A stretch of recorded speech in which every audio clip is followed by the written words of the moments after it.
வணக்கம். நான் அசோக் ஜைனர்ட்ல இருந்து. நீட் யூஜி 2025 ரிசல்ட்ஸ் எதிர்பார்த்த மாதிரியே இன்னைக்கு ஜூன் 14th ரிலீஸ் ஆயிடுச்சு. எல்லாருக்குமே ஒரு எதிர்பார்ப்பு இருந்துச்சு, மார்க்ஸ் ரொம்ப குறையும் அப்படிங்கிற மாதிரி. கோச்சிங் சென்டர்ஸும் 120 மார்க்ஸ் கிட்ட குறையும் அப்படிங்கிற மாதிரி சொல்லிட்டு இருந்தாங்க. 120 மார்க்ஸ் இதெல்லாம் நடக்குமா அப்படிங்கிற மாதிரி ஒரு எதிர்பார்ப்பு இருந்துச்சு. நாங்களே கூட அவ்வளவு எதிர்பார்க்காதீங்க, கொஞ்சம் ரேஷனலா வச்சுக்கோங்க அப்படின்னு தான் சொல்லியிருந்தோம். ஆக்சுவலா நடந்திருக்குது. ஒரு 1,50,000 ரேங்க் வரைக்கும் கிட்டத்தட்ட ஒரு 120 மார்க்ஸ் டிஃபரன்ஸ் நடந்திருக்குது. இந்த அனாலிசிஸ் வந்து எதுக்காக அப்படின்னா, ஒரு 10 நிமிஷம் இதுல ஸ்பெண்ட் பண்ணுங்க. என்னென்ன நீங்க அனலைஸ் பண்ண வேண்டிய அவசியமே கிடையாது அப்படிங்கறத சொல்றோம். எது உங்களுக்கு தேவை, ஒரு ஆல் இண்டியா ரேங்க், ஒரு ஸ்டேட் ரேங்க், உங்க category rank, special category rank, இதை தவிர வேற மார்க்ஸ் உட்பட எந்த டேட்டாவுமே உங்களுக்கு தேவையில்லை கவுன்சிலிங்க்கு அப்படிங்கறத தெளிவா சொல்றதுக்கான அனாலிசிஸ் தான். ஏன்னா 1000 யூடியூப் வீடியோஸ் வரும், கிராஃப்ஸ் வரும், சார்ட்ஸ் வரும், ஸ்டாட்டிஸ்டிக்கல் அனாலிசிஸ் வரும், இத்தனை பேர் ஜாஸ்தி எழுதியிருக்காங்கிறது வரும். இது எல்லாமே சேர்த்து மார்க்ஸ் வச்சு நீங்க செக் பண்ணுங்கன்னு சொல்லுவாங்க. இது எதுவுமே கன்ஃபியூஸ் பண்ணிக்காதீங்க. வெறும் ஒரு ரேங்க் வச்சு தான் உங்க என்டையர் கவுன்சிலிங்கும் டிசைட் ஆக போகுது. அது என்ன அப்படிங்கறத பாத்துக்கோங்க. என்னென்ன அனாலிசிஸ் தேவையில்லைங்கிறதா மெஜாரிட்டி இந்த பிரசன்டேஷன்ல இருக்கும். இந்த பிரசன்டேஷன் 10 நிமிஷத்துக்கு பார்த்துட்டீங்க அப்படின்னா அதுக்கப்புறம் பாதி பிரசன்டேஷன்ஸ் உங்களுக்கு செஷன்ஸோ வீடியோஸோ பார்த்து தேவையில்லாம கன்ஃபியூஸ் ஆக வேண்டி இருக்காது.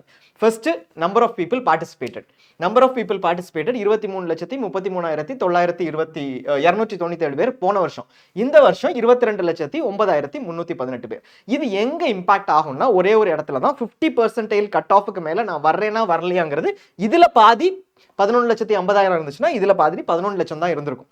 அதை தவிர இந்த வேல்யூ நமக்கு தேவையே இல்லை. 1,20,000 கேண்டிடேட்ஸ் லெஸரா எழுதியிருக்காங்க. என்ன பிரயோஜனம்? ஒரு பிரயோஜனம் இல்லை. என்னோட ரேங்க்குக்கு மேல 50,000 கேண்டிடேட் இருக்காங்கன்னா அதே 50,000 தான் போன வருஷம் இருந்தாங்கன்னா என்ன கிடைச்சிருக்குமோ அதுதான் எனக்கும் கிடைக்கும்.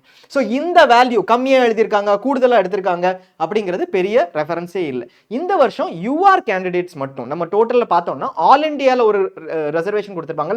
அதில் யூஆர் கேண்டிடேட்ஸ் மொத்தம் எழுதின 22 லட்சம் பேரில் யூஆர் கொஞ்சம் ஜாஸ்தி இருக்காங்க லாஸ்ட் இயர் கம்பேர் பண்ணும்போது. இது மேபி ஒரு மைனர் அட்வான்டேஜாக இருக்கும். யாருக்கு அப்படின்னா, யூஸ்வலாக எஸ்சி எஸ்டி கேட்டகரி கேண்டிடேட்ஸ்க்கு கம்மியாக இருக்கிறதுனால, ஒரு 5% கம்மியாக இருக்கிறதுனால சின்ன அட்வான்டேஜ் இருக்கும். 50 மார்க் 100 மார்க் அந்த 100 ரேங்க் அந்த மாதிரி அட்வான்டேஜ் இருக்கும். மற்றபடி இந்த எத்தனை கேண்டிடேட் அப்பியர் ஆகிறாங்கிறது குவாலிஃபை ஆயிட்டோம் அப்படின்னா அதுக்கப்புறம் ரெஃபரன்ஸே கிடையாது. இது ஒரு பிரோஜனமே இல்லாத ஸ்டாட்டிஸ்டிக். 1,20,000 பேர் எக்ஸ்ட்ரா எழுதினாங்க, குறைச்சு எழுதினாங்கனாலும் நம்ம ரேங்க்குக்கு மேல எத்தனை பேர் இருக்காங்க, லாஸ்ட் இயர் அதே ரேங்க்குக்கு என்ன கிடைச்சது, இது மட்டும்தான். ஸோ உங்க ரேங்க் மட்டும்தான் மேட்டர் பண்ணும். அதை தவிர வேற எதை பத்தியும் கவலைப்பட வேண்டியதில்லை. மார்க் இனி பிரோஜனமே இல்லை. Through out the counselling analyse பண்றதுக்கு ரேங்க் மட்டும் தான் நீங்க எடுத்துக்கணும். அண்ட் லாங்குவேஜ், தமிழ் லாங்குவேஜ்ல எழுதியிருக்கவங்க ஒரு ஸ்டாட்டிஸ்டிக் போட்டிருப்பாங்க. தமிழ் லாங்குவேஜ்ல எடுத்திருக்கவங்க 36,335 பேர் லாஸ்ட் இயர். இந்த வருஷம் 26,580 பேர். இது ஒரு சின்ன ரெஃபரன்ஸ் பாயிண்டா இருக்கலாம். 9,000 கேண்டிடேட்ஸ் கம்மியா எழுதியிருக்காங்க. பட் இது எதுக்கான ரெஃபரன்ஸ் பார்ட்னா, கவர்மெண்ட் 7.5% கோட்டால நிறைய பேர் யூஸ்வலா தமிழ் மீடியம் படிக்கிறவங்க எழுதியிருப்பாங்க, கவர்மெண்ட் ஸ்கூல்ஸ்ல படிச்சவங்க. அவங்களுக்கு காம்படிஷன் கம்மியா இருக்குங்கிறது ரெஃபரன்ஸ் பாயிண்ட். பட் யோசிச்சு பாத்தீங்கன்னா, யாருக்கு நீட் கிராக் பண்ண முடியாதோ அவங்க தான் ஆக்சுவலா பார்ட்டிசிபேட் பண்ணாம இருந்திருப்பாங்க. கிராக் பண்ண முடியும்னு இருக்கிறவங்க பார்ட்டிசிபேட் பண்ணிருப்பாங்க. ஸோ இது ஒரு பெரிய டிஃபரன்ஸ் அப்படின்னு ஆகிறதுக்கு பாசிபிலிட்டி கிடையாது. பட் இருந்தாலும் நீங்க கவர்மெண்ட் 7.5% கீழே வர்றதா இருந்தா மட்டும் ஸ்லைட்டா ஒரு வேரியேஷன் இருக்கும். ஆனாலும் நீங்க எதுக்கு வெயிட் பண்ணணும்? உங்களோட ஸ்பெஷல் கேட்டகரி ரேங்க் வரும். 7.5% நீங்க எத்தனாவது ரேங்க், அதுல எத்தனை பேர் பிசி உங்களுக்கு மேல இருக்காங்க, அதுதான் ஃபைனல் ரெஃபரன்ஸ். இப்போதைக்கு உங்க ரேங்க் ஆல் இண்டியா ரேங்கை மட்டும் வச்சுக்கோங்க. பெருசா ரெஃபரன்ஸ் எதுவும் எடுத்துக்காதீங்க. தமிழ்நாடு அப்ளிகேஷன் ஃபார்ம் முடிச்சதுக்கு அப்புறம் ஸ்டேட் ரேங்க் போடுவாங்க இல்லையா, அப்போ உங்களோட ஸ்பெஷல் கேட்டகரி ரேங்க் வரும், அதை எடுத்துக்கோங்க. பிடபிள்யூடி குவாலிஃபைட், நீங்க ஒரு பிடபிள்யூடி கேண்டிடேட்டா இருக்கிறீங்க அப்படின்னா ஒரு 5% கிட்ட 10% கிட்ட லாஸ்ட் இயர் 10% லாஸ்ட் இயரோட கம்மியா கேண்டிடேட்ஸ் எழுதியிருக்காங்க. பிடபிள்யூடி கேண்டிடேட்ஸ்க்கு யூஸ்வலாவே சீட்ஸ் கிடைச்சிரும். 5% ரிசர்வேஷன் இருக்கிறதுனால அப்ளை, லாஸ்ட் இயர் 212 கேண்டிடேட்ஸ் தமிழ்நாட்டில் அப்ளை பண்ணியிருந்தாங்க. சீட்ஸ் இருந்துச்சு, 71 பேர் தான் அப்ளை பண்ணியிருந்தாங்க. ஸோ சீட் கிடைச்சிரும். இந்த வருஷம் ஸ்லைட்லி பெட்டர் சீட் கிடைக்கலாம். இது தமிழ்நாடு எப்படி பெர்ஃபார்ம் பண்ணியிருக்குங்கிறத பொறுத்து பிடபிள்யூடி கேண்டிடேட்ஸ். பட் பிடபிள்யூடி கொஞ்சம் குறைஞ்சிருக்குது. பட் ஸ்டில் உங்களுக்கு இதுல மட்டும் ஒரு ஸ்லைட் இன்ஃபரன்ஸ் இருக்கும். Cut off marks, cut off மார்க்ஸ்ங்கிறது எந்த மார்க்குக்கு மேல இருக்கிறவங்க எம்பிபிஎஸ்க்கு எலிஜிபிள்னு சொல்றது. அதனால உங்களுக்கு சீட் கிடைக்க போறதே இல்லை. என்னோட கட் ஆஃப் மார்க் இந்த வருஷத்துக்கான கட் ஆஃப் மார்க் 162ல இருந்து 144 ஆயிடுச்சு. நான் 380 எடுத்திருக்கேன். எனக்கு இது ஒரு ரிலவென்ஸே கிடையாது. இதை வச்சு நான் எதுவுமே பண்ண போறது இல்லை.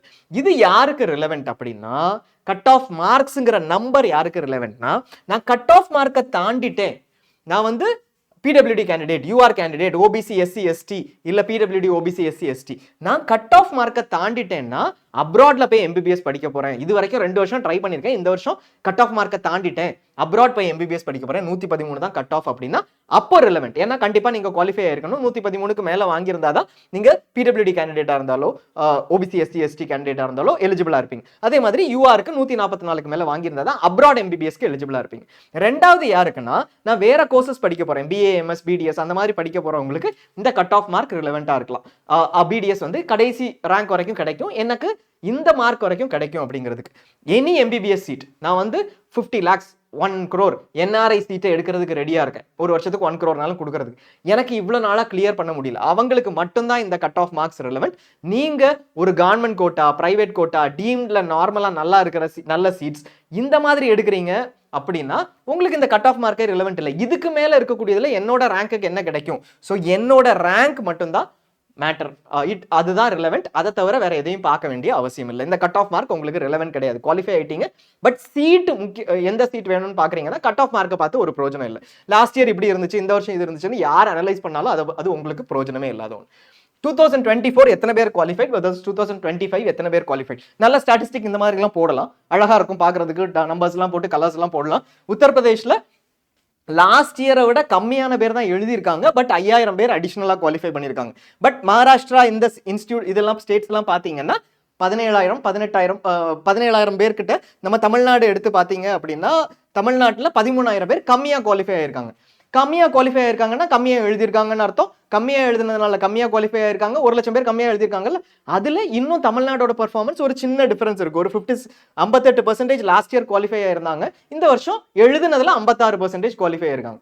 இதை வச்சு நமக்கு ஒரு பிரோஜனமும் இல்லை. அழகா ஸ்டாட்டிஸ்டிக்ஸ் இன்னும் ஒரு 4 ஸ்லைட் போட்டு சூப்பரா பண்ணலாம், இதை வச்சு ஒரு பிரோஜனமும் இல்லை. இதுல என்ன தெரியுது அப்படின்னா தமிழ்நாட்டுல ஒரு சின்ன பெர்ஃபார்மன்ஸ் டிஃபரன்ஸ் இருக்கு, அது மொத்தமா 58%க்கு பதிலாக 56% குவாலிஃபை ஆகிறதுல இருக்கு. உங்களுக்கு என்ன தேவை அப்படின்னா தமிழ்நாட்டுல எத்தனை பேர் எனக்கு மேல இருக்காங்க அப்படிங்கிறது. கரெக்டா? எனக்கு மேல தமிழ்நாட்டுல எத்தனை பேர் இருக்காங்க அப்படிங்கிறது அது இந்த ஸ்டாட்டிஸ்டிக்ல வராது, எந்த ஸ்டாட்டிஸ்டிக்லயும் வராது. ஸ்டேட் கவர்மெண்ட் கோட்டாவோட ரிசல்ட்ஸ் வந்து அதனோட மெரிட் லிஸ்ட் வந்தாதான் உங்களுக்கு தமிழ்நாட்டுல எத்தனை பேர் உங்களுக்கு மேல இருக்காங்கன்னு தெரியும். இப்போதைக்கு என்ன தெரியும், அக்ராஸ் இந்தியா எனக்கு மேல எத்தனை பேர் இருக்காங்கன்னு தெரியும். அதை வச்சு தமிழ்நாடை வேணா நம்ம கோரிலேட் பண்ணிக்கலாம். 50,000 பேர் இருந்தாங்கன்னா தமிழ்நாட்டுல யூஸ்வலா இந்த மாதிரி இருப்பாங்க அப்படிங்கிறது. தமிழ்நாட்டோட பெர்ஃபார்மன்ஸ் ஆக்சுவலா ஸ்லைட்டான 2% இன்சிக்னிஃபிகண்டா தான் டிஃபரன்ஸ் ஆயிருக்குது. ஸோ அது ஒரு பெரிய டிஃபரன்ஸே இல்லை. என்ன உங்களுக்கு தெரியணும், உங்களோட ரேங்க் என்ன ரேங்க் எல்லாங்கிறதையும் நம்ம டிஸ்கஸ் பண்ணுவோம். இப்போ இது வந்து கொஞ்சம் உங்களுக்கு இன்ட்ரெஸ்டிங்கா இருக்கிற டேட்டா, இதுவும் ரிலவெண்ட் கிடையாது, பட் இன்ட்ரெஸ்டிங்கா இருக்கிற டேட்டா. லாஸ்ட் இயர் கம்ப்ளீட்டா ஒரு பர்டிகுலர் ரேங்க் நம்பருக்கு மேல எத்தனை, ஒரு பர்டிகுலர் மார்க்குக்கு மேல எத்தனை பேர் இருந்தாங்க அப்படிங்கிறது. 651 மார்க்குக்கு மேல லாஸ்ட் இயர் 28,000 பேர் இருந்தாங்க. ஸோ 651 ஒருத்தங்க எடுத்திருந்தாங்கன்னா 28,910 ரேங்க் மாதிரி வாங்கியிருப்பாங்க. இந்த வருஷம் 73 பேர் தான் எடுத்திருக்காங்க. இது ஒரு சர்ப்ரைசிங் திங். நீங்க இப்ப பாத்தீங்கன்னா எவ்வளவு பெரிய டிஃபரன்ஸ் இருக்குது, அது எவ்வளவு டஃபா இருக்குங்கிறத கொடுக்கும் நமக்கு. இது சர்ப்ரைசிங்கா இருக்கும், இதை நம்ம பார்த்துக்கலாம், நமக்கு கியூரியாசிட்டி இருக்கும் எப்படி இருக்கும் அப்படிங்கிறது பார்த்துக்கலாம். ஸோ இப்போ நீங்க ஃபார் எக்ஸாம்பிள் எடுத்தீங்கன்னா 451க்கு மேல நம்ம 451 தான் கிடைக்கும்னு நினைச்சிட்டு இருப்போம். லாஸ்ட் இயர் அதுக்கு 2,86,000 ரேங்க் வந்திருக்கும், அதையும் பார்த்திருப்போம். இப்போ நமக்கு 1,21,000 ரேங்க்குள்ள தான் வந்திருக்கும் இந்த வருஷம். ஸோ ஒரு 1,60,000 ரேங்க் லாஸ்ட் இயர் கம்பேர் பண்ணும்போது நல்லா இருந்திருக்கு. இது நமக்கு ரிலவெண்ட் எப்படி அப்படின்னா இப்படி நடந்திருக்குன்னு தெரியறதுக்காக தான் ரிலவெண்ட். எனக்கு இந்த ரேங்கை நான் எடுத்ததுக்கு அப்புறம் 1,20,000 பேர் எனக்கு மேல இருக்காங்க. லாஸ்ட் இயரும் நான் என்ன போய் பார்ப்பேன், 1,20,000 பேர் மேல இருந்த ஒரு கேண்டிடேட், இதே ரேங்க் இருந்த ஒரு கேண்டிடேட், அவங்களுக்கு என்ன கிடைச்சிருக்கு அதை தான் நான் போய் பார்க்க போறேன். நிறைய பேர் என்ன பண்ணுவாங்க, இந்த வருஷம் மாதிரியே 2016ல டஃபா இருந்துச்சு, நான் 2016ல போய் பார்க்க போறேங்கிறது ஒரு மிக தவறான ஒரு லாஜிக். என்ன பார்க்கணும் அப்படின்னா என்னோட ரேங்க் இந்த வருஷம் இது, மார்க் எல்லாத்தையும் விட்டுடுறேன். லாஸ்ட் இயரும் இதே ரேங்க் எடுத்த ஒரு கேண்டிடேட்டுக்கு மேல 1,21,013 பேர் இருந்திருப்பாங்க. அதே மாதிரி எனக்கு மேலையும் இப்போ 1,20,013 பேர் இருக்காங்க. ஸோ இந்த கேண்டிடேட்டுக்கு என்ன லாஸ்ட் இயர் கிடைச்சதோ அதே மாதிரி எனக்கு கிடைக்கிறதுக்கான சான்சஸ் ஜாஸ்தி, கொஞ்சம் வேணா வேரியேஷன் இருக்கும். ஸோ லாஸ்ட் இயர் ரேங்கை தான் நான் போய் பார்க்கணுமே தவிர இந்த மார்க்கும் ஒரே மாதிரி 450 லாஸ்ட் இயர், இந்த வருஷம் இந்த மார்க் அப்படிங்கிறத பார்க்கக்கூடாது. எதை பார்க்கக்கூடாதுன்னு சொல்றதுக்காக இங்க ஒன்று போட்டிருக்கோம். லாஸ்ட் இயர் 50,000 ரேங்க், இது வந்து என்டிஏவே கொடுத்துருக்காங்க. 50,000 ரேங்க் எடுத்த கேண்டிடேட்டுக்கு 502 மார்க். 2024ல லாஸ்ட் இயர் வந்து 628 மார்க் எடுத்தவங்களுக்கு 50,000 ரேங்க் கிடைச்சிருக்கு. இந்த வருஷம் 502 மார்க் எடுத்தவங்களுக்கே 50,000 கிடைச்சிருக்குது. பாத்தீங்கன்னா ஒரு 126 மார்க்ஸ் டிஃபரன்ஸ். இந்த ரேஞ்ச்ல பாத்தீங்கன்னா 126 மார்க் கம்மியா எடுத்ததுக்கு அப்புறமும் அவ்வளவு டஃபா இருந்ததுனால நிறைய கேண்டிடேட்ஸ் வரல, 50,000 என்னால எடுக்க முடிஞ்சது. அதே மாதிரி இங்க வந்து ஒரு 120 119 மார்க் டிஃபரன்ஸ் இருக்குது 1 லட்சம் ரேங்க் ரேஞ்ச்ல. லாஸ்ட் இயர் 583 எடுத்தவங்களுக்கு தான் 1 லட்சம் கிடைச்சது. இந்த வருஷம் 464 எடுத்தவங்களுக்கு 1 லட்சம் கிடைச்சது. சர்ப்ரைசிங்கா தான் இருந்துச்சு எங்களுக்கும். எதிர்பார்க்கல. எல்லாரும் அப்படி சொல்ற ஒரு 3-4 கோச்சிங் சென்டர்ஸ் ரொம்ப இவ்வளவு கம்மியா சொல்றாங்களேங்கிறது. பட் நடந்துடுச்சு. நடந்ததுங்கிறது டஃப்னஸை காமிக்குது. அது கரெக்டான உங்களோட ரிசல்ட்டையும் இப்ப கொடுக்குது. நமக்கு என்ன வேணும் அப்படின்னா இந்த மார்க் லாஸ்ட் இயர் 543 எடுத்தவங்களுக்கு கிடைச்சது எனக்கு 433 கிடைச்சுமான்னு பார்க்க வேண்டிய அவசியம் இல்லை. என்ன பார்க்கணும் அப்படின்னா என்னோட ரேங்க் 50,000 அப்படின்னா அந்த ஆல் இண்டியா ரேங்க் இல்ல அதுக்கான ஸ்டேட் ரேங்க் என்ன வரும், அதுக்கு லாஸ்ட் இயர் என்ன கிடைச்சது. அப்பதான் எக்ஸாக்ட் நம்பர் ஆஃப் பீப்புள் நமக்கு மேல இருக்கிறவங்க தெரியும். இந்த பார்ட்டை விட்டுருங்க, வெறும் ரேங்கை மட்டும் எடுத்துக்கோங்க, உங்களோட ஆல் இண்டியா ரேங்கை, அதை வச்சு அனலைஸ் பண்ணுங்க. அதுதான் கரெக்டான மெத்தட். ஏன் யாரும் இதை சொல்றது இல்லைன்னா தமிழ்நாட்டில் முன்னாடியே மார்க் வச்சு அனலைஸ் பண்ணி பழகிட்டோம். ரெண்டாவது, இப்படி அனலைஸ் பண்ணா உங்களுக்கு கவுன்சிலிங் ரொம்ப சிம்பிளா இருக்கும். 15 வீடியோ பார்க்க வேண்டிய நேரத்துல ரவுண்ட் 2ல இந்த மாதிரி மார்க்குக்கு போயிருக்குது, அந்த மாதிரிலாம் பார்க்கக்கூடிய இடத்துல 2 வீடியோ பார்த்தா போதும், 2 செஷன் பார்த்து கிளியரா எத்தனை பேர் மேல இருக்காங்கிறது ரேங்கை வச்சு எண்ணிடலாம். 3300 என்னோட ரேங்க், 3200 வரைக்கும் ஸ்டேட் ரேங்க், 3200 வரைக்கும் ஒரு சீட் போயிருக்குது. அப்போ 100 பேர் மேல இருப்பாங்க. அந்த 100 பேரை மட்டும் நான் ஒவ்வொருத்தரா எண்ணி பார்த்து அவங்க எங்க போவாங்க, எத்தனை சீட் வேக்கண்ட்ங்கிறத அனலைஸ் பண்ணலாம். இதுக்கு கொஞ்ச நேரம் தான் ஆகும். ரேங்க் வச்சு பார்த்தா 502 முடிஞ்சது, நான் 504ல 502லே முடிஞ்சிடுச்சு, என்னோடது 500 மார்க் அப்படின்னா இது கிளியராகவும் இருக்காது.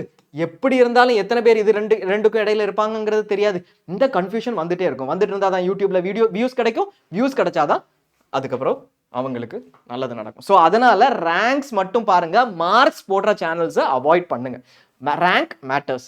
க்ளோசிங் ரேங்க்ஸ் வச்சு பார்த்துருவோம். இப்போ நம்ம ரேங்க் மேட்டர்ஸ்னு சொல்லிட்டோம், ரேங்க் மட்டும்தான் மேட்டர்ஸ்னு சொல்லிட்டோம். இப்போ நம்ம எப்படி என்னெல்லாம் யூஸ் பண்ணலாம் இன்ஃபர்மேஷன். ஆல் இண்டியா ரேங்கை ஃபர்ஸ்ட் எடுக்கலாம். ஆல் இண்டியா ரேங்க் அப்படின்னா என்ன அப்படின்னா, இப்போ உங்களுக்கு ஸ்கோர் கார்டில் ஒரு ரேங்க் வந்திருக்கும் இல்லையா, அதுதான் உங்களோட ஆல் இண்டியா ரேங்க் இல்லை நீட் யூஜி ரேங்க். சரியா? ஸோ இந்த ரேங்க் ஃபார் எக்ஸாம்பிள் நம்ம இப்போ இதில் பார்த்தோம் இல்லையா, இப்போ இந்த கேண்டிடேட்டுக்கு எவ்வளோ 502 மார்க் எடுத்துற கேண்டிடேட்டுக்கு 50,000 ரேங்க் அப்படி கிடைச்சிருக்கும். 502 மார்க் எடுத்தவங்களுக்கு 50,000 ரேங்க் கிடைச்சிருக்கும். இந்த வருஷம் 2025ல இவங்களுக்கு மேல எத்தனை பேர் இருக்காங்க, 49,999 பேர் இருக்காங்க. இதுல அதர் ஸ்டேட்டும் இருப்பாங்க, தமிழ்நாடுல அப்ளை பண்றவங்களும் இருப்பாங்க, தமிழ்நாடு கவர்மெண்ட் கோட்டாக்கு அப்ளை பண்றவங்களும் இருப்பாங்க. கரெக்டா? இது எத்தனை பேருங்கிறது நமக்கு இப்ப தெரியாது. ஆனா ஒரு ரெஃபரன்ஸ் இருக்கும். லாஸ்ட் இயர் இதே மாதிரி 50,000 எடுத்தவங்களுக்கு என்ன தமிழ்நாடு ஸ்டேட் ரேங்க் கிடைச்சதுன்னு ஒரு அப்ராக்சிமேட் ரெஃபரன்ஸ் இருக்கும். 20 பேருக்கு ஒருத்தர் தமிழ்நாட்டில் அப்ளை பண்ணுவாங்க, 18.5 பேருக்கு ஒருத்தர் தமிழ்நாட்டில் அப்ளை பண்ணுவாங்க. ஸோ அதுக்கான ரேங்க் அப்ராக்சிமேட்லி இது வரும்னு இருக்கும். பட் இப்போ நமக்கு என்ன தெரியும், என்னோட ஆல் இண்டியா ரேங்க் 50,000. ஸோ கிளியரா இந்த 49,999 பேர் போக தான் எனக்கு ஆல் இண்டியாவில் கிடைக்கும், இல்லை டீம்ல கிடைக்கும், பல ஸ்டேட்ஸ்ல கிடைக்கும். அதே மாதிரி இதுல தமிழ்நாடு அப்ளை பண்றவங்களுடைய ரேங்க்ல இருந்து ஒரு ரேங்க் லிஸ்ட் கிரியேட் பண்ணி அதுல நான் எங்க வரையணும் அங்கதான் எனக்கு தமிழ்நாட்டில் கிடைக்கும். கரெக்டா? ஸோ எனக்கு என்ன வேணும், ஃபர்ஸ்ட் ஒரு ஆல் இண்டியா ரேங்க் வேணும். அதை வச்சு நான் ஆல் இண்டியா கவுன்சிலிங்கோ இல்ல லாஸ்ட் இயர் தமிழ்நாடு கவுன்சிலிங்ல என்ன ஆல் இண்டியா ரேங்க் வரைக்கும் கிடைச்சிருக்குங்கிறத இப்ப நான் பாத்துக்க முடியும். கிளியரா? அப்படி இல்ல வெயிட் பண்ண முடியும் அப்படின்னா ஸ்டேட் ரேங்க் வர வரைக்கும் வெயிட் பண்ணணும். ஸ்டேட் ரேங்க் எப்போ வரும், அப்ளிகேஷன் ஃபார்ம் எல்லாம் முடிச்சு இன்னொரு 5 நாள் எப்படியும் அப்ளிகேஷன் ஃபார்ம் ஓப்பன் ஆயிருக்கும். எதுக்கு? தமிழ்நாடு கவர்மெண்ட் கோட்டாக்கு. அதுக்கப்புறம் ஒரு 10 நாள் எடுப்பாங்க. எதுக்கு? மெரிட் லிஸ்ட்லாம் எல்லாத்தையும் செக் பண்ணி மெரிட் லிஸ்ட்லாம் கிரியேட் பண்றதுக்கு. ஸோ ஒரு 10 நாள் கழிச்சு மேபி ஒரு ஜூன் எண்டில் தமிழ்நாடோட ஸ்டேட் ரேங்க் வரும். அது வந்ததுக்கு அப்புறம் தமிழ்நாடோட ஸ்டேட் ரேங்கை எடுத்துக்கலாம். அப்பதான் ஸ்டேட்ல நான் வந்து பிசி கேட்டகரிக்கு கீழே எத்தனாவது ரேங்க், கம்யூனிட்டி ரேங்கோ இல்ல நான் ஒரு special category X serviceman PWD 7.5% அதுல நான் எத்தனையாவது அப்படிங்கிறதையும் எடுத்துக்கலாம். இதுதான் மோஸ்ட் ரிலவெண்ட் ரேங்க். மார்க்ஸ் கிடையாது. எனக்கு மேல எத்தனை இருக்காங்கிற எக்ஸாக்ட் நம்பர் 7.5% எடுத்தீங்கன்னா 66 சீட் எஸ்சி கேட்டகரியில 7.5%ல இருக்குதுன்னா நான் 67ஆவதுன்னா எனக்கு கிடைக்காது. என் மார்க்கை வச்சே ஒரு பிரோஜனம் இல்லை. அது நம்ம ஐடென்டிஃபை பண்ண வேண்டியிருக்கும். ஸோ அதுதான் எக்ஸாக்டான ரெஃபரன்ஸ் பாயிண்டே தவிர 15% சாரி அதுதான் எக்ஸாக்டான ரெஃபரன்ஸ் பாயிண்டே தவிர எது ரெஃபரன்ஸ் பாயிண்ட் இல்லை, என்னோட மார்க்ஸ் 450க்கு எனக்கு கிடைச்சிருந்தாலும் சரி 500 கிடைச்சிருந்தாலும் சரி ரெஃபரன்ஸ் கிடையாது. இப்போ நம்மகிட்ட என்ன இருக்கு, ஆல் இண்டியா ரேங்க். அந்த ஆல் இண்டியா ரேங்கை வச்சு இப்போ நம்ம செக் பண்ண முடியும், அதையும் பார்த்துக்கலாம். ஸோ நமக்கு தேவையானது என்டையர் கவுன்சிலிங்க்கு என்ன, all India rank, state rank, state category rank இல்லை community rank and special category rank. இது மட்டும் தான் தேவை. தமிழ்நாடை பொறுத்த வரைக்கும் நீங்கள் ஆல் இண்டியாவில் பார்ட்டிசிபேட் பண்ணுறீங்க. ஒருவேளை நீங்கள் அதர் ஸ்டேட்டில் பார்ட்டிசிபேட் பண்ணுறீங்கன்னா யூஸ்வலாக இந்த ஆல் இண்டியா ரேங்கே ரெஃபரன்ஸ் பாயிண்டாக எடுத்துக்கலாம். இப்போதைக்கு செக் பண்ணுறதுக்கு இந்த ஆல் இண்டியா ரேங்க்குக்கு என்ன கிடைச்சது. நான் கேரளாவில் போய் ப்ரைவேட் இன்ஸ்டியூட்ஸ் பார்க்குறேன். 80,000 வரைக்கும் ரேங்க் வரைக்கும் 7.7 lakhsல நல்ல சீட் கிடச்சிருக்குது. ஸோ எது வரைக்கும் 80,000 ஆல் இண்டியா ரேங்க் வரைக்கும் அதை நான் பார்த்துக்கலாம். நான் சென்ட் ஜான்ஸ்க்கு போட போகிறேன். 75,000 ரேங்க் வரைக்கும் நான் ஆர்சி கிறிஸ்டியன். ஸோ சென்ட் ஜான்ஸில் ஆர்சி கிறிஸ்டியன்ஸுக்கு 75,000 ரேங்க் வரைக்கும் RC 8 கேட்டகரிக்கு கீழே கிடச்சிருக்குது லாஸ்ட் இயர். இதை நம்ம ரெடி பண்ணி வச்சுக்கலாம். இது எதை பேஸ் பண்ணி, என்னோட ஆல் இண்டியா ரேங்கை பேஸ் பண்ணி. ஈவன் தமிழ்நாட்டிலையும் ஸ்டேட் கோட்டால எது வரைக்கும் போயிருக்குங்கிறது இதை வச்சு ரெஃபர் பண்ணிக்கலாம். இப்போ ஃபர்ஸ்ட் அது மாதிரி ஒரு இன்ஃபர்மேஷன் பார்ப்போம். 2024ல ரவுண்ட் 3 நம்ம ஏற்கனவே இன்ஃபோ கைட் ஒன்று கிரியேட் அழகாக போட்டிருக்கோம். ரவுண்ட் வைஸ் ரூல்ஸுங்கிறது தெளிவாக போட்டிருக்கோம். அது கொஞ்சம் கன்ஃபியூசிங்காக இருந்தால் இப்போதைக்கு பார்த்துட்டு வச்சுக்கோங்க. திருப்பி உங்களோட queries எதுனாலும் நீங்கள் ஜைனல் சப்ஸ்கிரைபராக இருந்தால் சொல்லுங்கள், நம்ம எல்லா queriesஐயும் அட்ரஸ் பண்ணுவோம். இப்போ இதில் ரவுண்ட் 3யோட க்ளோசிங் ரேங்க்ஸ் தான் எது வரைக்கும் சீட்டு கிடைச்சிது அப்படிங்கிற ஆல் இண்டியா ரேங்க்கும் ஸ்டேட் ரேங்க்கும். இதில் நம்மகிட்ட என்ன இருக்கு, இப்போ ஆல் இண்டியா ரேங்க்கும் ஸ்டேட் ரேங்க்கும் போட்டிருக்கோம். ஓசி கேட்டகரி எடுத்தீங்கன்னா இது என்ன சீட், தமிழ்நாடு கவர்மெண்ட் கோட்டால government seat. Madras medical college, Stanley அந்த மாதிரி போய் கடைசியில் நாகப்பட்டினம், நீலகிரிஸ், திருவாரூர், திருவண்ணாமலை இது மாதிரி சீட்ஸ் இருக்கும் இல்லையா, அந்த சீட்ஸ்ல யாருக்கு கடைசியா சீட் கிடைச்சது அப்படிங்கிறது. ஓசி கேட்டகரி நீங்க தமிழ்நாட்டில் ஓப்பன் கேட்டகரி சேர்ந்தவங்களா இருந்தீங்க அப்படின்னா லாஸ்ட் இயர் நீங்க பார்ட்டிசிபேட் பண்ணீங்கன்னா 26,290வது ரேங்க் கேண்டிடேட் ஆல் இண்டியால அக்ராஸ் இந்தியா அந்த கேண்டிடேட்டுக்கு தான் கிடைச்சது. அவங்களோட தமிழ்நாடு ஸ்டேட் ரேங்க் 1388 இருந்துச்சு. 1387 பேர் தான் அவங்களுக்கு மேல இருந்தாங்க. இது ஒரு ரெஃபரன்ஸ் பாயிண்ட் தான். இதுல ஸ்லைட் சேஞ்சஸ் இருந்துச்சுன்னா அதுக்கேற்ற மாதிரி மாறும். இந்த வருஷம் தமிழ்நாடு ஸ்லைட்டா பெட்டர் பெர்ஃபார்மன்ஸ் பண்ணியிருக்காங்க அப்படி தெரியல, பட் அப்படி இருந்தாங்கன்னா மாறும். பட் அதர்வைஸ் இந்த 26,000 எனக்கு வந்து இப்போ ரேங்க் ஆல் இண்டியா ரேங்க் வந்திருக்குது. நான் ஓசி கேட்டகரி 20,000 என்னோட ஆல் இண்டியா ரேங்க்னா ஒரு மாதிரி கான்ஃபிடென்ட்டாக இருக்கலாம். எனக்கு வந்து ஒரு கவர்மெண்ட் சீட் கிடைக்கும், ஏதாவது ஒரு கவர்மெண்ட் சீட் கிடைக்கும், 18,000 ரூபாய் ஃபீல என்னால் படிக்க முடியும் அப்படிங்கிறது கான்ஃபிடென்ட்டாக இருக்கலாம். என்ன MBBSக்கு. அதே மாதிரி நான் ஒரு பிசி கேண்டிடேட், எனக்கு எது வரைக்கும் போயிருக்கு, ஆல் இண்டியா ரேங்க் 56,000 வரைக்கும் போயிருக்குது. இது இவ்வளவு மட்டுமே போதும் கவர்மெண்ட் கோட்டாவுக்கு செக் பண்ணுறதுக்கு. எனக்கு ஒரு 50,000 ரேங்க் இருக்குன்னா நான் கான்ஃபிடென்ட்டாக இருந்துக்கலாம். கொஞ்சம் தமிழ்நாடு நல்லா பெர்ஃபார்ம் பண்ணியிருந்தாலும் என்னோட ரேங்க் அப்ராக்சிமேட்டாக ஸ்டேட்டில் 3,300 கிட்ட வரும். லாஸ்ட் இயர் 3,300 வரைக்கும் கிடச்சிருக்குது. ஸோ எனக்கு 50,000 ஆல் இண்டியா ரேங்க் இருந்தாலும் பாசிபிலிட்டி நிறைய அப்படிங்கிறத நம்ம தெரிஞ்சுக்கலாம். ஸோ கிளியராக என்ன, ஆல் இண்டியா ரேங்க் இதோ இருக்குது, அந்த ரேங்க்குக்கு லாஸ்ட் இயர் கிடைச்சிருக்குது, பிசி கேட்டகரியில் கவர்மெண்ட் சீட் கிடைச்சிருக்குது, அதை வச்சு இப்போ ரெஃபர் பண்ணிக்கலாம். மார்க்ஸ் ரிலவெண்ட் கிடையாது, ரேங்க் மட்டும் பார்த்தா கூட போதும். அதே மாதிரி ஆல் இண்டியா ரேங்க் இங்கே 64,451 இருக்குது பிசிஎம் கேண்டிடேட்ஸ்க்கு, 74,000 வரைக்கும் போயிருக்கு எம்பிசி கேண்டிடேட்டுக்கு. இதில் நான் ரொம்ப க்ளோஸாக எனக்கு வந்து எம்பிசி கேண்டிடேட் நான் 74,000 ரேங்க்ல இருக்கேன். இப்போ பிசி கேண்டிடேட் நான் 56,000 ரேங்க்ல இருக்கேன்னா ரொம்ப க்ளோஸாக இருக்கு இல்லையா. ஸோ இப்போ நம்ம ஸ்டேட் ரேங்க் வர்றது வரைக்கும் ரொம்ப டிஃபைன் பண்ண முடியாது. ஸ்டேட் ரேங்க் வந்தாலும் க்ளோஸாக இருக்க சான்ஸ் இருக்கு. அப்போ மட்டும் நான் என்ன பண்ணணும் அப்படின்னா, மேபி கவர்மெண்ட் கோட்டா சீட்ஸ் கிடைக்காது, அப்போ நான் பிரைவேட் இன்ஸ்டிடியூட்ஸ் இன் கவர்மெண்ட் அது போறேனா, இல்லை வேற ஸ்டேட் போறேனா, வேற கோர்ஸ் போறேனா அப்படிங்கிறத டிசைட் பண்ணணும். ரொம்ப க்ளோஸாக இருந்தால் மட்டும் அது இப்போவே டிசைட் பண்ணி வச்சுக்கிறது பெட்டர். ஸ்டேட் ரேங்க் வந்ததுக்கப்புறம் நம்ம அதுக்கேற்ற மாதிரி ஃபைனல் டிசிஷனை எடுத்துக்கலாம். ஸோ இது closing ranks of all India. All இண்டியாவோட ரேங்க் எது வரைக்கும் போயிருக்குங்கிறது க்ளோசிங் ரேங்க்ஸ். இதுக்கு அடுத்தது நம்ம என்ன பார்க்க போறோம் அப்படின்னா, closing ranks of Tamil Nadu government கோட்டாக்கு கீழே இருக்கிற பிரைவேட் இன்ஸ்டிடியூட்ஸ், அதாவது செல்ஃப் ஃபினான்சிங் இன்ஸ்டிடியூட்ஸ். 4.35 lakhsலேருந்து 5.4 lakhs வரைக்கும் சீட் இருக்கு இல்லையா, அந்த இன்ஸ்டிடியூட்ஸோட க்ளோசிங் ரேங்க்னா கடைசியா எடுத்த கேண்டிடேட்டோட ஆல் இண்டியா ரேங்க்கும் ஸ்டேட் ரேங்க்கும் பார்க்க போறோம். ஸோ ஓசி கேட்டகரியை சேர்ந்தவங்கன்னா 98,000 ரேங்க் வரைக்கும் இந்த சீட்ஸ் லாஸ்ட் இயர் கிடைச்சிருக்கு. எது பிஎஸ்ஜி, வேலம்மாள் அப்படிலாம் போய் கடைசியில் என்ன இருக்கும், இந்திரா, பிஎஸ்பி, ஸ்ரீனிவாசா அப்படிங்கிற மாதிரி இன்ஸ்டிடியூட்ஸ்லாம் இருக்கும் இல்லையா வரிசையா, அன்னை, அந்த கடைசி இன்ஸ்டிடியூட் வந்து 98,000 வரைக்கும் கிடைச்சிருக்குது. ஸோ நான் இந்த அமௌண்ட் பே பண்ணுறதுக்கு நான் ரெடியாக இருக்கேன், என்னால் முடியும் அப்படிங்கிறவங்க, இதை தாண்டி ஹிடன் ஃபீ எல்லாம் இருக்கும், அடிஷ்னல் ஃபீ இருக்கும், அதெல்லாம் பே பண்ண முடியுங்கிறவங்க இந்த சீட் கிடைக்கிறதுக்கு கான்ஃபிடென்ட்டாக இருக்கணும்னா ஒரு 90,000 95,000 ஆல் இண்டியா ரேங்க் இருந்துச்சுன்னா, இப்போ உங்களுக்கு வந்த ரேங்க், இன்னைக்கு வந்த ஸ்கோர் கார்டில் இருக்கிற ரேங்க் இருந்துச்சுன்னா பரவாயில்ல. அதே மாதிரி பிசி ஒரு 1 lakh இருந்துச்சுன்னா கான்ஃபிடென்ட்டா இருக்கலாம். அதுக்கு மேல இருந்துச்சுன்னா கொஞ்சம் கன்ஃபியூஷன் இருக்கும். நம்ம இதை தாண்டி வேற ஏதாவது இருக்கான்னு இப்பவே பார்த்து வச்சுக்கணும். எனக்கு 1,07,000 இருக்குது ரேங்க்.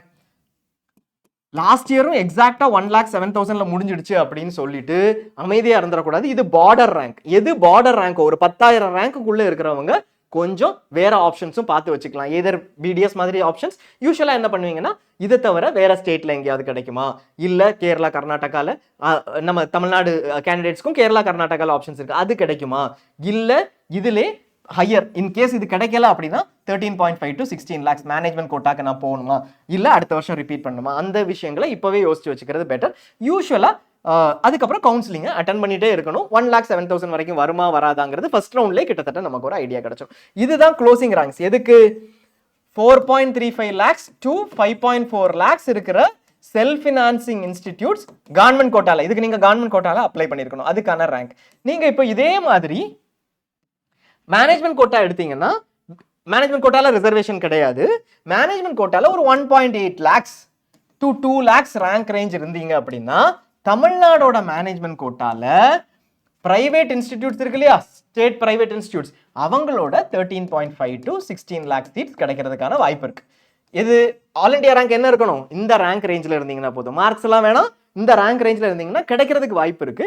இது ரொம்ப பார்டர் லைன் கூட. இது வருஷம் கொஞ்சம் சேஞ்ச் ஆகும். ஏன்னா நிறைய பேர் எடுப்பாங்க சில வருஷம் அடுத்த வருஷத்துக்கு போகலான்னு முடிவு பண்ணுவாங்க. ஸோ இது மட்டும் கொஞ்சம் வேரியேஷன் இருக்கும், அதை பார்த்துக்கோங்க.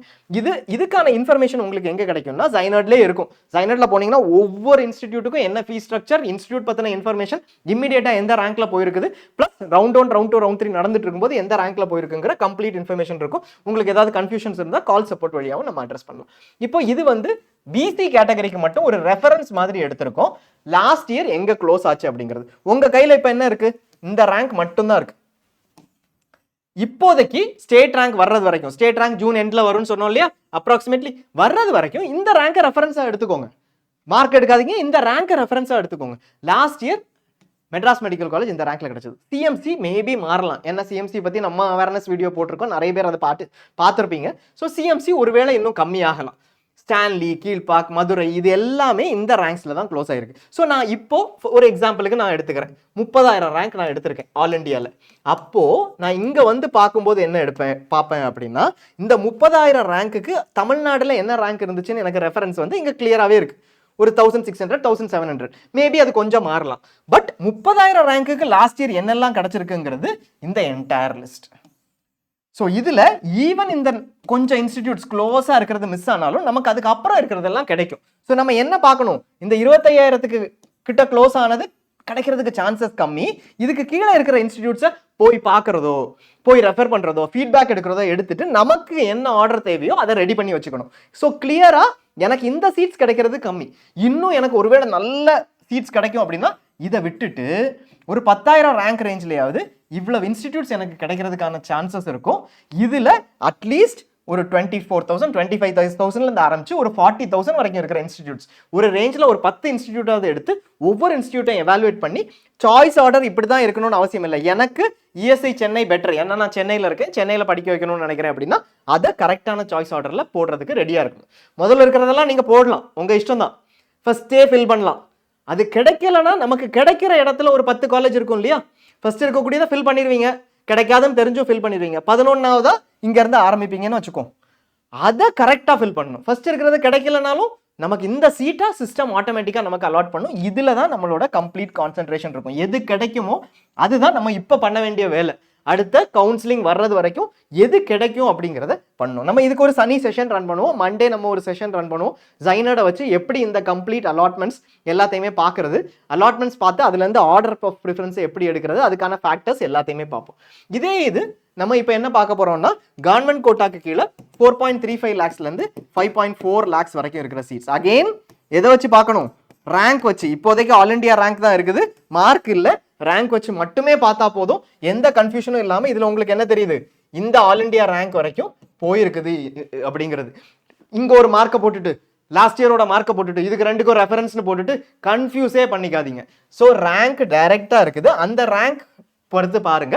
ஸ்டேட் ரேங்க் வந்ததுக்கப்புறம் இதில் கொஞ்சம் வேரியேஷன், இதில் ஒரு 100 ரேங்க் வேரியேஷன் இருக்குன்னா அதுக்கேற்ற மாதிரி அட்ஜஸ்ட் பண்ணிக்கோங்க. ஸோ இப்போதைக்கு 57,000 உங்களோட ரேங்க் அப்படின்னா எல்லா இன்ஸ்டிடியூட்டும் எனக்கு கிடைக்கும்னு அர்த்தம். என்னோட ரேங்க் 57,000னா எல்லா இன்ஸ்டிடியூட்டும் எனக்கு கிடைக்கும் அப்படின்னு அர்த்தம். பிஎஸ்ஜி மட்டும் இல்ல, பிஎஸ்ஜியும் கேஎம்சிஹெச்சும் மட்டும் க்ளோஸாக இருக்க சான்ஸ் இருக்கு. தமிழ்நாட்டில் கொஞ்சம் வேரியேஷன் இருந்துச்சுன்னா. ஸோ நான் என்ன பண்ணுவேன், 57,100னா இங்கே போய் பார்ப்பேன். இங்கே மேபி டஃப். ஸோ இந்த கொஞ்சம் இன்ஸ்டிடியூட்டை நான் செக் பண்ணி வச்சுப்பேன், ப்ரிஃபரன்ஸை செக் பண்ணி வச்சுப்பேன். ஒருவேளை இது 4000 ரேங்க் மூவ் ஆச்சுன்னா கஷ்டம் தான், பட் மூவ் ஆச்சுன்னா எனக்கு கிடைக்கும் ஆல் இண்டியா ரேங்க் அப்படின்னு பார்த்துட்டு அதுக்கப்புறம் இங்கே இருக்கிற இன்ஸ்டிடியூட்லாம் எனக்கு ஓகேனா இதில் ஒரு 10 இன்ஸ்டிடியூட்ஸாவது நான் ரெடி பண்ணி வச்சுப்பேன். யூஸ்வலாக ரொம்ப சேஞ்ச் ஆகாது, 1000 2000 தான் சேஞ்ச் ஆகும் ரேங்க்ஸில், ஆல் இண்டியா ரேங்க்ஸில். ஸோ 57,000 தான். இந்த ஒரு 5 இன்ஸ்டிடியூட்டாவது நம்ம எடுத்து வச்சுக்கிட்டோம் அப்படின்னா பெட்டர். இதில் நீங்கள் பார்த்தீங்கன்னா அந்த ஃபர்ஸ்ட் 3 இன்ஸ்டிடியூட்டும் ரொம்ப க்ளோஸாக இருக்கும், ஏன்னா அது ரொம்ப நல்ல இன்ஸ்டிடியூட்ஸ். அந்த 3 இன்ஸ்டிடியூட்ஸ்க்கும் உங்களுக்கு வேரியேஷன் ரொம்ப கம்மியாக இருக்கும். அதை தாண்டி போகிறப்போ உங்களுக்கு வேரியேஷன்ஸ் ஜாஸ்தியாக இருக்கும், ஏன்னா இந்த இன்ஸ்டிடியூட்ஸ் வந்து ஃபர்ஸ்ட் டாப் டியர் தவிர மற்றபடி இருக்கிற இன்ஸ்டிடியூட்ஸ். அண்ட் பிலோ நீங்கள் போக போக உங்களுக்கு கடைசி இருக்கக்கூடிய இன்ஸ்டிடியூட்ஸில் நிறைய வேரியேஷன்ஸ் இருக்கும், அதையும் பார்ப்பீங்க. அதாவது வேரியேஷன்ஸ்னா ஒரு சீட் க்ளோஸ் ஆகிறதுக்கும் அடுத்த சீட் க்ளோஸ் ஆகிறதுக்கும் இடையில நிறைய வேரியேஷன்ஸ் இருக்கும், அதுவும் பார்ப்பீங்க. ஸோ இதில் உங்களுக்கு ஆர்டர் ஆஃப் ப்ரிஃபரன்ஸ் அது எல்லாமே பண்ணணும்னா நீங்கள் பண்ணிக்கோங்க. என்னோட ரேங்க் 1 lakh அப்படின்னு வச்சுக்கோங்க. 1 lakh வச்சுட்டேன்னா எனக்கு என்ன தெரியும், இதுதான் பாசிபிள் இன்ஸ்டிடியூட்ஸ். மேபி இதுக்கு மேலே 1-2 நான் எடுத்து வச்சுப்பேன். இந்த இன்ஸ்டிடியூட்ஸை போய் நான் பார்த்து ரெடி பண்ணணும். இதில் எது பெட்டர், எனக்கு எது ப்ரிஃபரன்ஸ். மேபி இந்த இன்ஸ்டியூட் தான் உங்களுக்கு ப்ரிஃபரன்ஸாக இருக்கும், ஏன்னா உங்களுக்கு மைனாரிட்டி கோட்டா இருக்குது, இல்லை அந்த இன்ஸ்டியூட் உங்களோட லொக்கேஷன் பக்கத்தில் இருக்குது, அந்த மாதிரி இருக்கலாம். இல்லை உங்களுக்கு கன்னியாகுமரியில் இருக்கீங்க, கன்னியாகுமரி மெடிக்கல் மிஷன் தான் என்னோட ப்ரிஃபரன்ஸ். இந்த 5 இன்ஸ்டியூட் கடையில் அவ்வளோ பெரிய வித்தியாசம் இல்லை, நான் போய் பார்த்தேன், அப்போ நான் பக்கத்திலே படிக்க வைக்கிறேன் அப்படின்னா அப்போ இதை சூஸ் பண்ணணும். அதுக்கான ஃபீஸ் ஸ்ட்ரக்சர் என்ன, இதுக்கு 5.4 lakhs, இங்கே இருக்கிற இன்ஸ்டிடியூட்ஸ்க்கு 4.35 lakhs, அது எனக்கு ஓகேவா அப்படிங்கிறது எல்லாத்தையும் பார்த்துட்டு சூஸ் பண்ணணும். ஸோ பேசிக்காக எதை வச்சு ஆரம்பிங்க, உங்களோட ஆல் இண்டியா ரேங்கை வச்சு ஆரம்பிங்க. மார்க்ஸ் எடுக்காதீங்க. ஸ்டேட் ரேங்க் வந்ததுக்கப்புறம் ஆல் இண்டியா ரேங்கையும் மறந்துடுங்க, ஸ்டேட் ரேங்க் மட்டும் யூஸ் பண்ணுங்க, இல்லை உங்களோட கேட்டகரி ரேங்கை யூஸ் பண்ணுங்க. மார்க்ஸ் பற்றி ஒரு வீடியோ போட்டால் பார்க்கவே செய்யாதீங்க, ஏன்னா அது வியூஸ்க்காக போடப்படுற வீடியோ, அதில் ஒரு பிரயோஜனம் இல்லை. நீங்கள் கோரிலேட் பண்ணி கடைசி வரைக்கும் கன்ஃபியூஸ் ஆவீங்க. ஏன் நடக்குதுங்கிறது தெரியும், இருந்தாலும் உங்களுக்கும் தெரிஞ்சிருக்கும் இப்போ வியூஸ்க்காக, அதை பார்க்காதீங்க. ஸோ இனி ஆல் இண்டியா ரேங்க் பேஸ் பண்ணியே எல்லாமே பண்ணுங்க. இந்த complete statistic, bar chart, analysis இது வரைக்கும் நம்ம கொடுத்தோம் இல்லையா, பயங்கரமான லாஸ்ட் இயர் நடந்தது என்ன, இது மாதிரி இன்னொரு 100 ஸ்லைட் போட்டு 10 PPT பண்ணலாம், ஒரு பிரயோஜனம் இல்லை. உங்களுக்கு தேவையான இந்த கவுன்சிலிங்கான ஃபர்ஸ்ட் ஸ்டெப் இந்த 4 தான். ரேங்க் வச்சு நீங்கள் உங்களோட சீட்ஸை என்ன கிடைக்குங்கிறத அனலைஸ் பண்ணி எடுத்துகிட்டு போங்க. டாக்குமெண்ட்ஸ் ரெடியாக இருக்கணும், கவுன்சிலிங்கான ரூல்ஸ் ரெகுலேஷன்ஸ் தெரியணும். இந்த 3ம் கிளியராக இருந்தாலே போதும். கவுன்சிலிங் ரூல்ஸ் ரெகுலேஷன்ஸ், ஜாயினிங் அப்போ என்ன பண்ணணும், என்ன டாக்குமெண்ட்ஸ் வேணும், இப்போ அப்லோட் பண்ணுறதுக்கு என்ன டாக்குமெண்ட்ஸ் வேணும், இது மட்டும் தெரிஞ்சிருந்தா போதும். இந்த ரேங்க்ஸ் வச்சே எல்லாத்தையும் கிராக் பண்ணிக்கலாம். நிறைய வீடியோஸ் இருக்கிறதுனால நிறைய வீடியோஸை போய் பார்த்து கன்ஃபியூஸ் ஆகாதீங்க. ரொம்ப சிம்பிளாக எது தேவையோ அதை மட்டும் பாருங்கள். தேங்க்ஸ் a lot ஃபார் வாட்சிங். நான் மண்டே நமக்கு இன்னொரு அழகான செஷன் ஜைனோட வச்சு எப்படி உங்களுக்கு ரேங்க்ஸ் வச்சு கோரிலேட் பண்ணி என்டையர் கவுன்சிலிங் ப்ராசஸை ரொம்ப சிம்பிளாக பண்ண முடியும் அப்படிங்கிறத நம்ம டீட்டெயில்டாக பார்க்கலாம். தேங்க்ஸ் ஃபார் வாட்சிங். All the best to all of you. உங்களுக்கு எதிர்பார்த்த ரேங்கை விட பெட்டரான ரேங்க் வந்திருக்கும்னு நம்புகிறோம். அப்படி இல்லைனா கூட உங்கள் ரேங்க்குக்கு என்ன பெஸ்ட்டாக கிடைக்குமோ அதை கிடைக்கிறதுக்கு எஃபர்ட் போடுங்க. கண்டிப்பாக ப்ராப்பராக ஸ்மூத்தாக பண்ணிங்கன்னா பெஸ்ட் சீட் கிடைக்கும். தேங்க்ஸ்.